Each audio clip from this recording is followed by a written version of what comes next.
Bassett? Yes? Oh, sorry to have caught you the very moment you returned home. Yes, I'm sorry too. What? I never buy things at the door. No, you're not buying, Mr. Bassett, you're selling. What? Your cottage. My name's Mitchell, Reynolds and Finn. Estate agents. Mr. Mitchell, what I suggest you do is return whence you came and present Mr. Reynolds and or Finn with my compliments and tell them that I'm quite happy where I am. Thanks very much. Mr. Reynolds and Mr. Finn are, alas, no longer with us, sir. Ah. Well, we'll tell whoever received the spirit message, because I said it. But, do you mean your cottage is not for sale? Look, I've only been here 3 months. I haven't met all the mice yet. That's extraordinary, because the young lady said we could show clients round after 6:30. Young lady. What young lady? Your secretary. No. Your wife. Ah.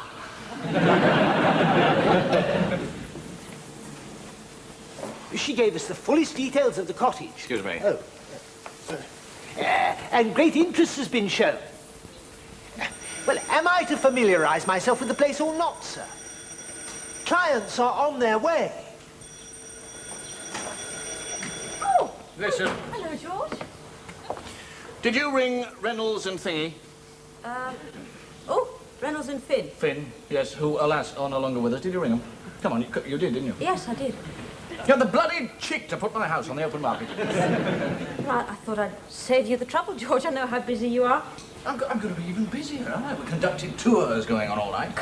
Oh, George, don't be so silly. Your cottage will be snapped up by the first person who sees it. If there's any snapping to be done, I'll organise my own snapping, thanks very much. I should think is highly unlikely, since in 3 months you haven't made the slightest effort to end this highly embarrassing situation. Those 3 months happen to be the time allowed by law in its infinite wisdom for 2 people who are drifting apart to come together again.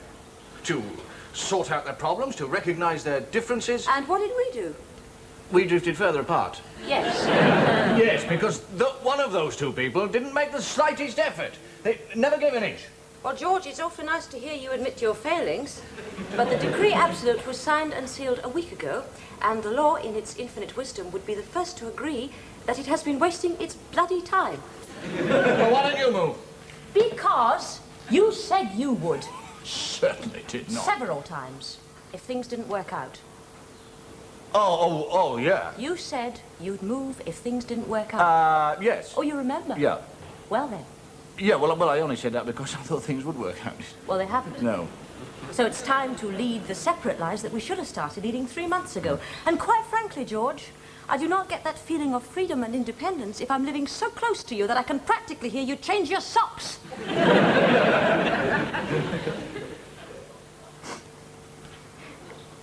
No, wait, well, look, what I'm trying to say is clear off. I mean, you don't have to spell it out. George, listen, what I'm trying to say is that I want to have the chance to forget you. Yeah, okay. No, not forget you. I'll never do that, and I hope that you'll never entirely forget me. Well, yeah.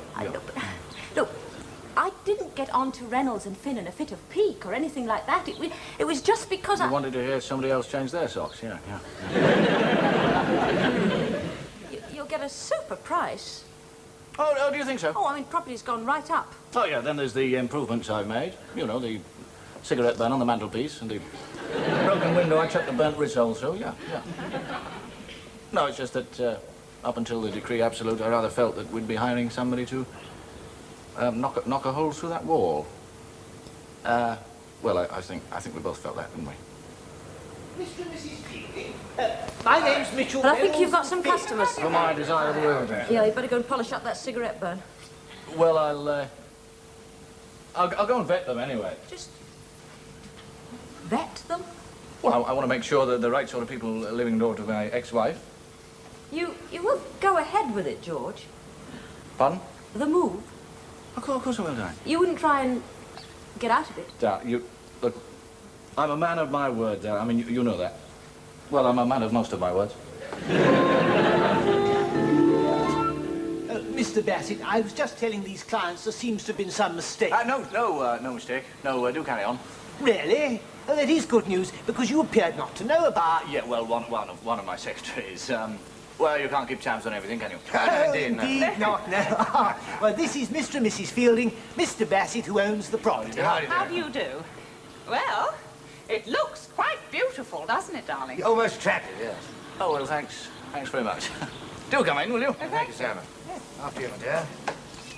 Yes, thank you. Oh, I don't know how you can bear to leave it. Well, one outgrows things, you know. Yes. Well, one moves on. Oh, I'd never move on from here, would you, darling? No, indeed, no. Of course, it's just a weekend place for us, of course. Oh, well, weekends fine, yes. A bit small for living in. Oh, not for one person, surely. I wish I'd had something like this when I was single, don't you, Freddie? Yeah, me too, absolutely perfect. Perfect.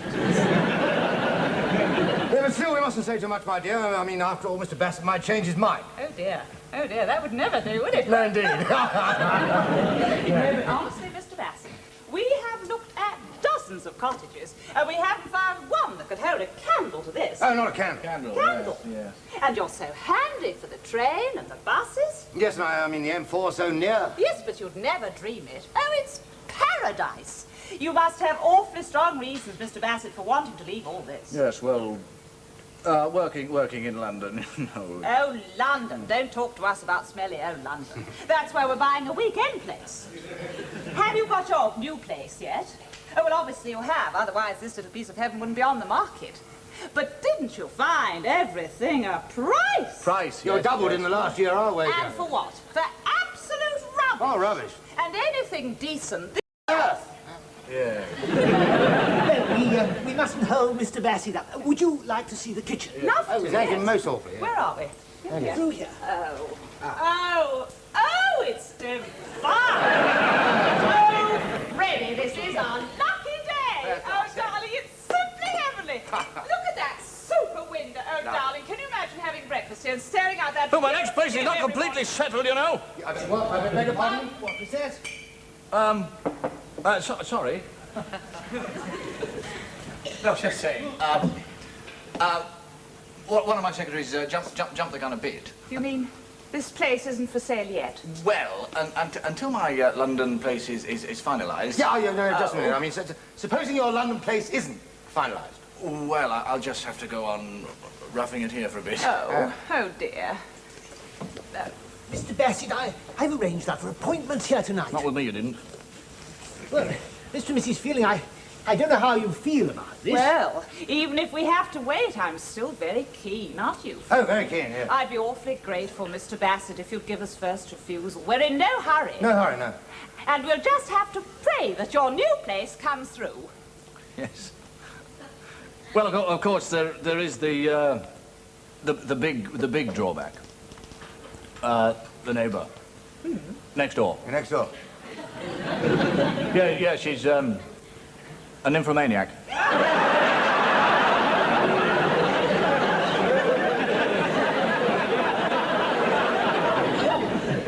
Yes, it's anything in trousers. I mean, it's tragic case because she's a beautiful girl. She's well-read, but just one thing on her mind. Yes, well, that might not be too much of a problem. Pretty big one. I just thought I'd drop that in the conversation for what it's worth, Mrs. Fielding. Yes, well, thank you very much, Mr. Bassett. And if my next place is finalised, you can, of course, have first refusal. Yes, well, thank you very much, Mr. Bassett, but you, in fact, have our refusal now. No, hang on, Our just a moment. first and last.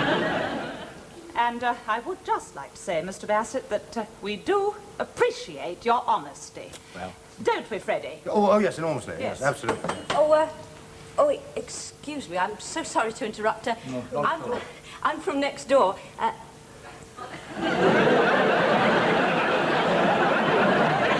I've run out of lard. Oh, lard this week, is it? What? Miss Lonsdale, Mr. and Mrs. Fielding, who are interested in buying the place. Oh, hello. Hello. Freddie? Mr. Mitchell, the estate agent. How do you... Lard, was it? What? Yes, but, later will do. Oh, it's all right. I'd rather give it to you on my home ground, if you don't mind. Home ground? It was linseed oil last week.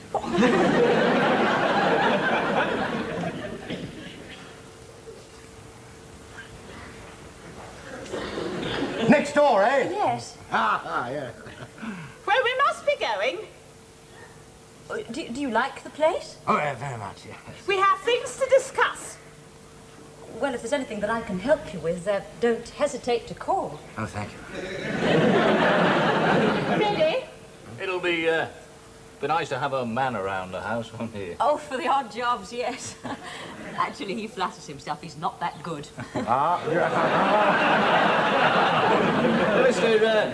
Mr. Fielding looks a bit useful, doesn't he? Oh, very useful, yes. Freddie? You're large, Miss Lonsdale. What? Oh, yes, thank you. And I'm so sorry to have interrupted. Matter of fact, we were just going. Oh, by the way, Mr. Mitchell, if ever Mr. Bassett isn't here and I can help you, just ring my bell. What about that for an offer, eh? Goodbye, Mr. Bassett. Mrs. Fielding, goodbye. Goodbye.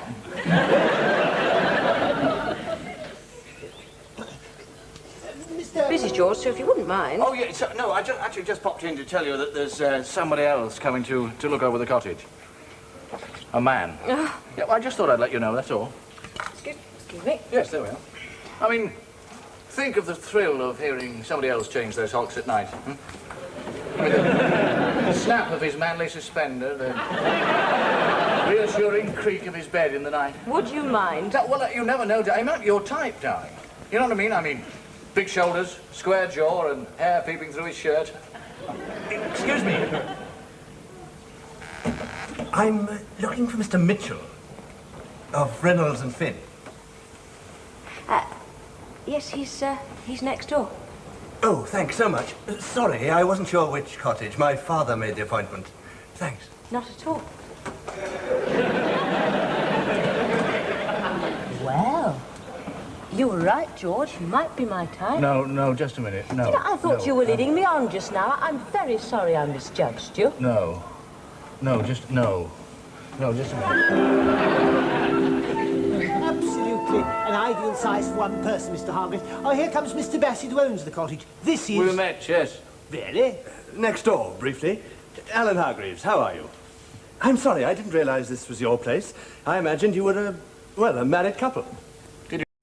Yeah. Goodness. I was just saying to Mr. Hargreaves, this room, absolutely an ideal size for one person. No, it isn't. What? No, it's too small. I mean, get that boxed-in feeling, you see. Do you suffer from claustrophobia? Not at all. You will. Mr. Bassett. Well, I think it's only fair to mention the drawbacks, you see. Drawbacks? You want room to swing a cat, don't you? I mean, you don't want to live in a matchbox. But you've lived here. Oh, yes, I've lived here, but I mean, why am I moving out? You see, it's that boxed-in feeling. Listen, have you ever read the Edgar Allan Poe story about the man sitting in the room and the walls and the ceiling started closing in on him? No. If you live here, you won't have to. Frankly, Mr. Bassett, I think this room is charming. And if the rest of the house lives up to this, I'll have no hesitation. Dreadful kitchen. It's impossible. I mean, it's all the nooks and crannies, the lumps of grease with fluff on the top. I mean, put you right off your breakfast. Well, as a matter of fact, I don't cook, and I don't eat breakfast. Well, a cup of tea in the morning, eh? A machine makes it beside my bed, so I'll be spared the fluffy grease, won't I? Very nice. Very nice indeed. Splendid. Well, do come and see upstairs. Upstairs is a disaster. Let's take a look. It's a doll's bedroom, it really is. I mean, there's no room to manoeuvre. His lot's cost me more conquest than you had hot dinners at. Good heavens, you poor chap. Mind your head on the beam. They're lethal. Not only that, you start the woodworm rattling. It keeps you awake at night. And that and the cistern, of course. I never knew you'd such a good line in sales talk, George. Pardon? Anybody would think you were trying to put the gentleman on. Well, don't you come in here smacking your lips. Smacking my lips. If you ask me, he's a puff. Never soils his hand in the kitchen, and he's got a machine to make a dainty cup of tea in the morning. George. He's probably got a doll with a crinoline to go over the telephone. In actual fact, I came in to see Mr. Mitchell. There were one or two details I forgot to give him to help sell your cottage. Yeah, well, keep it to yourself. I mean, it won't need selling to the right sort of person. And what would be your ideal neighbour for me, George? A nice old lady with a cat and a gramophone? I like it very much. Very much indeed. Oh, hello again. Hello. We haven't actually been introduced. Alan Hargreaves. Susie Bass. No, Lonsdale. Susie? Lonsdale. Ah, Well, if all goes well, it looks as though we may be neighbours. How splendid. I look forward to it. And obviously, living this close, it's rather important we be good neighbours. Oh, very important. I'll do my best. So will I. Yes, but wouldn't you like to come see the garden, Mr. Hart? Ah, yes, thank you. Excuse me. Yes, of course. This way. How splendid. I look forward to it. Is anything the matter, George? I just don't like to see my ex-wife throw herself at a man, that's all. George, it's got nothing to do with Oh, that. come on, you fancy him, don't you? George, it's just a sense of relief that he hasn't got either a drinking problem or a cat with a gramophone. Hello? Oh, Mr. Mitchell? He's in the garden with the Queen of the May. The office. Hello, Mitchell speaking. Might I just have one final look round upstairs? Yes, of course you can. Thank you. Just to fix the details in my mind, you know, so that I can answer all my fiancé's questions.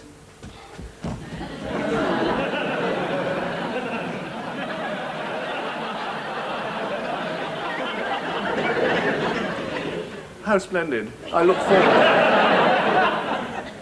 Unfortunately, it looks as though somebody else is looking forward to it. And from the sound of it, she's got priority. Oh, sorry, Di. Could you see yourself doing without a hot water bottle this winter, could you? George! Shut up! Yes, of course, I'll tell him. Right. Bad news, I'm afraid, Mr. Bassett. Bad news. A client of ours who knows this property well has just rung to say that there's a spur scheduled for the near vicinity. A spur? A motorway spur to connect the M4 to the M40. It's only in the planning stage at the moment, but even so it could seriously reduce the value of your property. Richard. By how much? All by at least half by current rates. Are they allowed to do that? I'm afraid so. It's one of those present-day threats to every householder. And what about compensation? Oh, usually minuscule. Certainly not enough to enable you to buy a similar property elsewhere. Well, look, you're the house agent, and what am I going to do? Well, all I can advise you to do is get rid of this place as fast as you can. Yeah. Well, who's going to be interested in buying it now?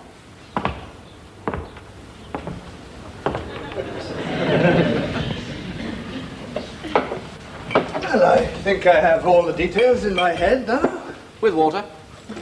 Ah, no, as it is, thank you. Right. Cheers. Yes. Yeah. You know that boxing feeling? I was only joking, you know. Oh, really? Yeah. Well, you could tell that, couldn't you? Where? Oh, you took that with a pinch of salt. I could see that. Yeah. Same as the kitchen. Oh, the lumps of grease with the fluff on. Now, I'm glad to see you've got a sense of humour there. You were certainly right about the doll's bedroom. I don't mind about the size, actually, but my fiancée... Super place. They're super. I mean, they are falling over themselves to buy them. Now, I'll tell you what I'll do with you. You write out a cheque here and now, it's yours. A cheque? Yeah, and I'll throw in the moose head. There you are. But my fiancée has to Need see... a pen, do you? I'm sorry, Mr. Bassett, but a sale can't be conducted like this. There has to be a contract, and Mr. Hargreaves may want a survey. A survey? Yeah, he's doing a survey. I mean, these beams for it, they're as sound as a rock. Look at that. How about a deposit? Put your name at the top of the list, there you are. But I'd like my Because they're fiancée... queuing up down the road, you know. It's like the Tutankhamun exhibition down there, I'll tell you that. Really? Well, I'll be in touch as soon as... Thank you very much. Mr. Mitchell? You don't find a bit of heaven every day of the week. Bloody planners. I bet they don't have a motorway going through their garden. Well, as a matter of fact, I didn't get a chance to tell you, but we've had a very fair offer. An offer? Yes, from the client who told us about the motorway. Well, why didn't you say so? Well, I'm afraid there's a snag, as he wants to buy both cottages. Both? What on earth for? Well, to knock them into one. But I'm afraid with this motorway, it's your best chance. But she's not interested in selling. But if you were to put it to her logic... You don't put logical suggestions to women. No, I'll have to try and talk to her. She's got a bit of a business acumen. Well, not so much business acumen as meanness. I'll give it a try. Right, well, I'll ring this client and tell him you're considering his offer.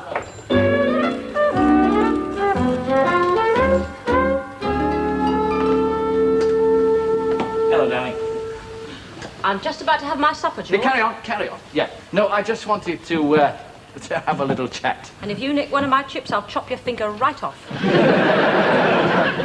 Darling, look, I don't have to tell you that overnight, fortunes are being made by property developers.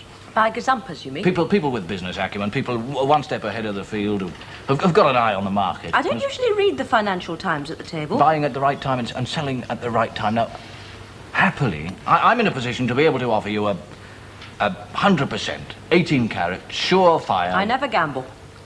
Let me try and put this another way, darling. They're going to build a motorway at the bottom of your garden. A motorway? Yes. Yeah, joining the M4 to the M40. Who told you this? Oh, Mitchell, and the man who wants to buy both of these cottages. Both of the cottages? Yeah. Plural? Well, he's only interested in buying them as a pay. I mean, on their own, they're worth virtually nothing if they build that motorway. So it's not definite? So, listen, darling. I know this is logic and therefore totally over your head, but let me try and explain in words of one syllable. Now, apart from the fact that the value of the cottage comes down, there's the months of construction work, you realise? I mean, there's the road drills and the sledgehammers drowning out the birdsong, and they work at night, you know. So when you look out and you think it's a marvellous sunset, it's not. It's their sodium light shining through the trees. And then when they've finished and it's all gone quiet and you just taken a cotton wool out of your ears, then the Lord Mayor comes and snips the tape and all the cars and lorries come belting right past your bedroom window. Is that what you want, darling? Or are you going to do the sensible thing for once in your life? Thank you, George. Take this bloke's offer and move out and we'll make a profit. And it's a good offer, darling. I tell you what, I'll take less than half. Now, you can have the lion's share. Now, what do you say, darling? No, George. What do you mean, no? You haven't any choice, you bloody idiot! What sweet old-fashioned charm. You haven't listened to a blind bloody word I've said. I shall investigate the possibility of this motorway, and if I find that it is a probability, then I shall fight it. Fight it? I'm not crawling away with my tail between my legs. If my home is threatened by some unthinking bureaucratic order, the authorities will very soon realise that they have come to the wrong neck of the woods. Right, darling, right, yeah. I'll lobby my MP. Yeah. I'll organise meetings and marches. I'll petition the Queen, if necessary. Marvellous, that's marvellous. Why should the comfort and happiness of humanity be sacrificed on the altar of the machine? Oh, that's... How dare a civil servant, yes, paid for out of our rates and taxes, rates and taxes, put yeah, a mark on a map and cancel out an area of nature at its greenest? darling. I shall fight. Darling, I'll help you. Will you? Well, you're going to need help, aren't you? Am I? I mean, with all these meeting and marches, Yeah, of but course... George, you're going. Well, not with my tail between my legs. Yeah, of course but... I'm not, darling. Go on, Well, then. I can't sell my house with a price at rock bottom. Now, be fair, No, I suppose darling. you... We are fighting for an area of nature at its greenest. They're beautiful words, darling. Thank you, George. You know what we've got to do? Oh. We've got to plan our action. Now, right or wrong? Right. Right, darling. Get a bottle But- and a couple of glasses, and we'll really work things No, out. but George, this just...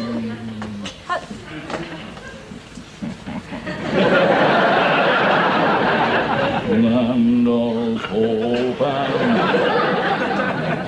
and mother of... Mr. Bassett? Yes?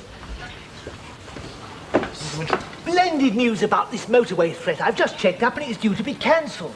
Mr. Mitchell, on your bicycle. I beg your pardon? If I catch you hanging around this lady's place again, I'll get in touch with the News of the World. Darling. Sweetheart, a little toast, I think, to our own private little action group, and I'd just like to say thank you for lighting my torch.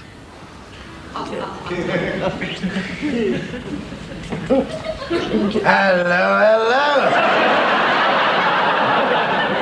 Can anyone join in? Well, I mean, from what I hear, 3 wouldn't be too much of a crowd around here, what? You're Miss Lonsdale. Just to cement our friendship, I brought you a little present. There's some lard, linseed oil. Have you ever tried natural beeswax?